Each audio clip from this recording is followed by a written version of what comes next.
Divergence theorem గురించి నేర్చుకుందాం. Divergence theorem అంటే ఏంటి అంటే, సపోజ్ ఒక రెక్టాంగులర్ ప్యారలలోపిప్టిని ఇలా తీసుకున్నారనుకుందాం. ఈ రెక్టాంగులర్ ప్యారలలోపిప్ట్ లేదా ఒక వాల్యూమ్ ఎలిమెంట్ ఏదైనా తీసుకున్నప్పుడు ఈ ఫీల్డ్ అనేది జనరల్గా ఈ వాల్యూమ్ నుంచి ఇలాగా ఫ్లో అవుతుంది కదా. సో ఇక్కడ నుంచి ఫ్లక్స్ ఎంటర్ అవుతుంది, ఇక్కడ నుంచి ఫ్లక్స్ లీవ్ అవుతుంది. అంటే ఫీల్డ్ లైన్స్ ఇటేపు ఎంటర్ అవుతున్నాయి, ఫీల్డ్ లైన్స్ ఇటేపు లీవ్ అవుతున్నాయి. సో దీన్ని మనం రిప్రజెంటేషన్ ఇలా రాయొచ్చు. The net outward flux per unit volume అనే closed surface over a incremental surface, దాన్ని మనం డైవర్జెన్స్ అంటాం. డైవర్జెన్స్ అంటే సింపుల్గా స్ప్రెడింగ్ అవుట్ అని అర్థం. ఒక బంచ్ ఆఫ్ ఫ్లవర్స్ తీసుకున్నారనుకోండి, దాని యొక్క స్మెల్ స్ప్రెడ్ అవుతుంది. Okay, positive divergence. అలాగే సో ఈ ఫీల్డ్ అనేది ఇలాగా వెళ్తూ the net outward flux per unit volume, దాని మ్యాథమెటికల్ రిప్రజెంటేషన్లో volume delta V tends to 0.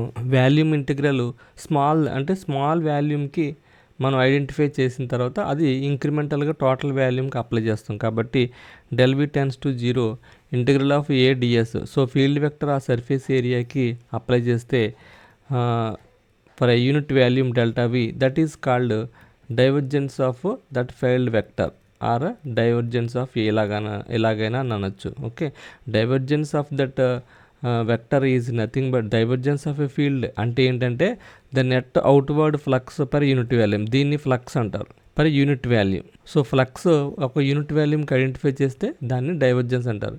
Divergence దీన్ని ఇంకో విధంగా కూడా అనొచ్చు. ఎలా అంటే డైవర్జెన్స్ థియరం ఈ విధంగా కూడా అనొచ్చు. పై చెప్పిన దాన్ని ఇప్పుడు flux per the net out divergence theorem states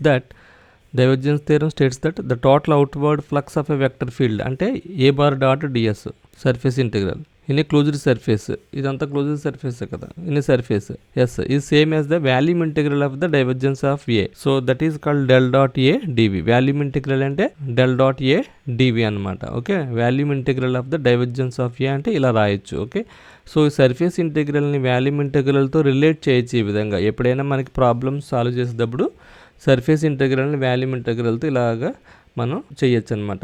so divergences 2 types ఉంటాయి. So positive divergence, negative divergence, zero divergence. So మనకి ఇన్పుట్ ఫీల్డ్ ఎంటర్ అయినప్పుడు if field enter is low and leaving is more, దీన్ని positive divergence అంటారు. అంటే దాని అర్థం ఏంటంటే charge ప్లస్కి వచ్చినప్పుడు దీని ఫీల్డ్ యొక్క ఇలా పెరిగిపోతూ ఉందనుకోండి, దీన్ని పాజిటివ్ డైవర్జెన్స్ అంటారు. ఇప్పుడు జనరల్గా ఛార్జ్ ఏదైనా ఉందనుకోండి, ఆ ఛార్జ్ దాని యొక్క ఫీల్డ్ అనేది ఓవర్గా ఇంక్రిమెంటల్గా పెరిగిపోతుంది అనుకోండి, దాన్ని పాజిటివ్ డైవర్జెన్స్ అంటారు. అది ఎటువైపు అయినా సరే. ఓకే, అలా కాకుండా ఛార్జ్ అనేది ఇలా ఉన్నప్పుడు మ్యాక్సిమం ఫీల్డ్ లైన్స్ అలా నెమ్మదిగా ఓవర్గా ఇంక్రిమెంటల్గా తగ్గిపోతున్నాయి అనుకోండి, దాన్ని నెగిటివ్ డైవర్జెన్స్ అంటారు. దీన్ని ఇలా నెగిటివ్ డైవర్జెన్స్ని ఇలా చూపించవచ్చు. అలాగే జీరో డైవర్జెన్స్ అంటే కాన్స్టెంట్గా ఉండేది అనమాట.